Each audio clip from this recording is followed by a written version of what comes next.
Hello everyone, કેમ છો બધા? મજામાં? જય દ્વારકાધીશ. સ્વાગત છે તમારું મારા નવા વ્લોગમાં. અને અત્યારમાં જો કપડાને બધું ધોયું છે. 2 દિવસથી પીડ્યું હતું બધું. ઝાઝા બધા ધોઈ નાખ્યા છે. આવની બેનના તમારે હોય જ રોજ. અને અત્યારે જો હોતી છે. અને અત્યારમાંથી પાછું જો બાજરાનું દળણ બધું કરવાનું હતું. કર્યું ને બધું અજમેરે દીધું. અત્યાર પાછું એમ જવાનું હતું તો ફટાફટ કર્યું. 2 કરવાના હતા પણ પછી ઘઉંનું રહેવા દીધું છે. તો એ ઘઉં પછી એવું લાગે તો હાંજના દઈશ. અને અમારે આમ તો બાજરો જ વધારે જોવે, એટલે બાજરાના રોટલા વગર કંઈ હાલે નહીં. એટલે બાજરાનું મેં કીધું લેતા જાઉં. અને ઘઉંનો તો ભાખરીનો દળાવવાનો હતો, તો ભાખરીનો એવું લાગે તો હાંજનો દઈ દે. અત્યારે તો વિડીયોને બધું એડિટિંગ કરવાનું બાકી છે. કેમ કે કાલે સવારે વહેલા આવી ગયા એટલે બધું કામ મૂકીને જતા રહ્યા હતા.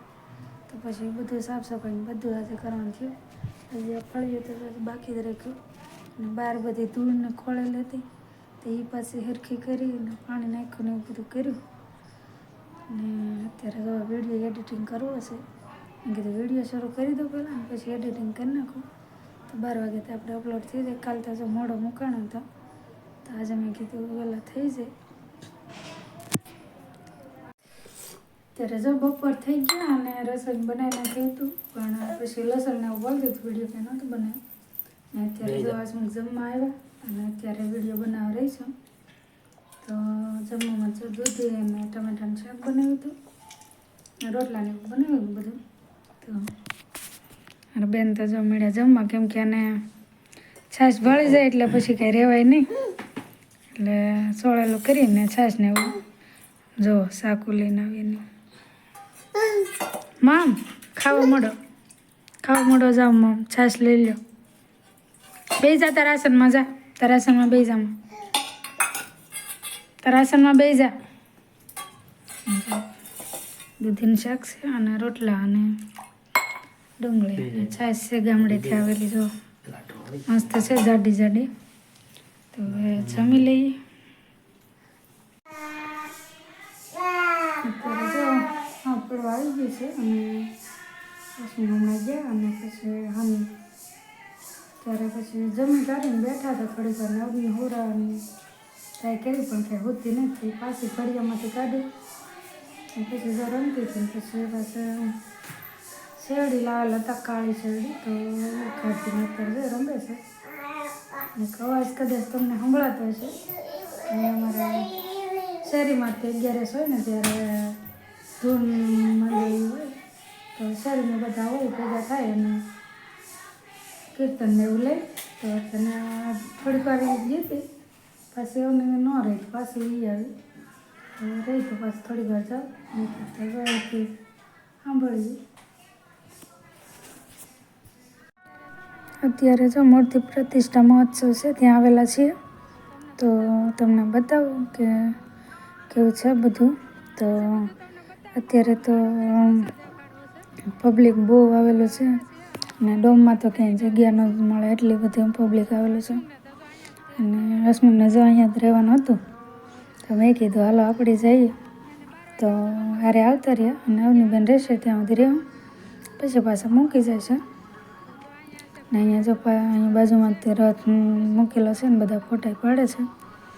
તો રથમાં કૃષ્ણ ભગવાન બેઠેલા છે અને એવી રીતે ટેચ્યુ ઊભું કરેલું છે. તો જો અહીંયા બધા ફોટાને પાડે. આમાં કંઈ વારો આપે એમ નહીં, એટલે આપણે કંઈ ફોટા પાડવા નથી. ને હવે આપણે આગળ જઈએ. જો આ છે એન્ટ્રી ગેટ. તો જો અહીંયા લખેલું જ છે મહુવા મૂર્તિ પ્રતિષ્ઠા મહોત્સવ. અહીંયાથી અંદર જવાનું છે અને 2 સાઈડ જો હાથી મૂકેલા છે. આપણે આગલા વિડીયોમાં તમને બતાવ્યું છે. તો એ જ જો હાથી છે. તો 2 સાઈડ મૂકેલા છે અને આખા ડોમમાં પબ્લિક એટલું છે કે કંઈ વાત ન પૂછો. હસમું કહેતા હતા કે આગલા દિવસે એટલું બધું નહોતું, પણ આજે વધી ગયું છે. અને અત્યારે બધા કાર્યક્રમ હોય એટલે પબ્લિક આવેલું હોય.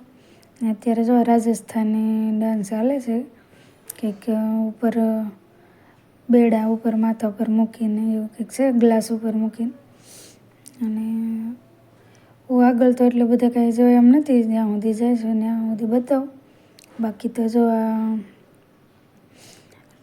પડદા મૂકેલા છે મોટી એલઈડી, તો એમાંથી આપણે જોઈશું. હવે અવનીબેનની પાસે રહેતા નથી, અવાજ એટલું સાઉન્ડ છે ને જોરદાર કે અવનીબેન બીવા મળે. કેમ કે અમે એને ક્યારે આમ એટલા બધા અવાજમાં ક્યારે લઈ નહીં ગયા ને, તો બીવે છે. તો હવે રહી ત્યાં સુધી રાખીએ, બાકી તો પછી એવું લાગે તો આમ બહાર જતા રહીશું.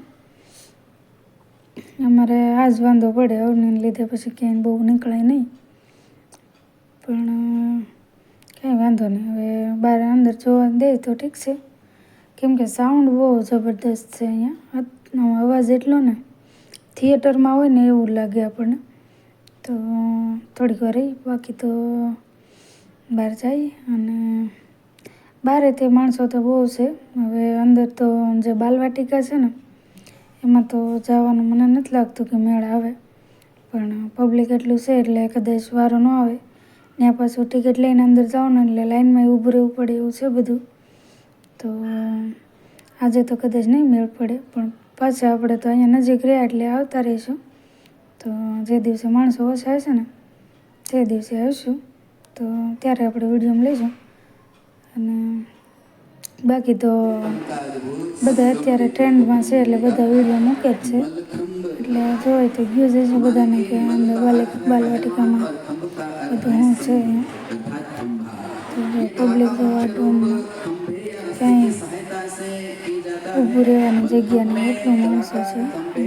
ફરતી નજર કરો ને તો હવે જો પાછળ આવતા રહ્યા, કેમ કે આગળ તો બહુ અવાજ આવતો હતો. અને આ છે અત્યારે જો એલઈડી ઉપર જોઈએ છીએ, તો થોડીક વાર મને જોઈ લઈ. બાકી તો ને કંઈ રહેતી તો નથી જ તે, પણ કંઈ આગ પાછળથી કંઈ હરખું દેખાય નહીં, પણ તોય મેં કીધું લાવો થોડુંક બતાવું તમને. તો જો બધા માણસો બહુ વધારે આડા ઊભા રહે છે.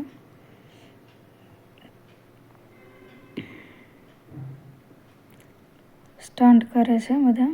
તો એક તો નાનો એકદમ 8 કે 9 વર્ષનો બાળક હતો, છોકરો હતો, બહુ મસ્ત કરતો હતો. અંદર તો વધારે પડતો અવાજ આવતો ને તો અવનીબેન બીવા મળ્યા હતા. તો હવે જો બહાર આવતા રહ્યા, નહીં ત્યારે જોવાનું તો એકદમ સરસ હતું. અંદર એટલું પબ્લિક, બહાર એટલું. અને સામે છે ને ત્યાં બાલવાટિકા છે, તો હવે ત્યાં જાય તો છીએ, પણ હવે જોઈએ કે માણસો કેમ અંદર. મને તો લાગતું નથી, કેમ કે પબ્લિક ત્યાં વધારે જોવા જાય છે. તો છે ને એવું લાગે તો આપણે દિવસે એક દિવસ જઈશું પાછા.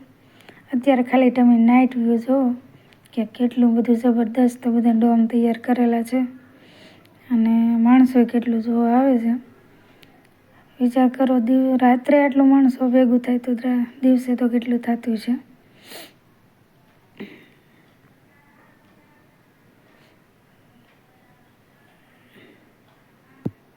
જો બધા આવા મોરાઈ પહેરીને બધા જો તૈયાર છેલ્લા છે ને, બાળકો યાર ફોટા પાડે છે બધા.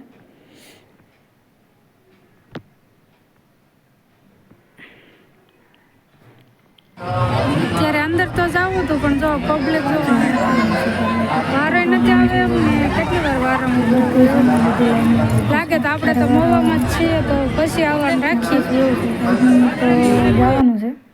એટલે પછી એ તો અમને મૂકીને જતા રહી, તો પછી અમારે મારી દીકરીને એકલાને જવું પડે અંદર ને એવું થાય. એટલા માટે નહીંતર તો લાઈનમાં ઊભા રહી. બાકી જો અહીંયા બાલવાટિકાને સામે તે જો ફુવારાને એવું બધું ગોઠવેલું છે. નહીં જાશું તો ખરા એક દિવસ, પણ અત્યારે નથી હવે કંઈ મેળ, કેમ કે હસમુખને નોકરી શરૂ છે, અમારે તો મેળ આવે નહીં. અહીંયા બાલવાટિકાની બાજુમાં પછી અહીંયા સ્ટોલ મૂકેલો છે, તો સ્વામિનારાયણના કપડાનું બધું વેચાય છે. તો એની બાજુમાં છે, કેમ કે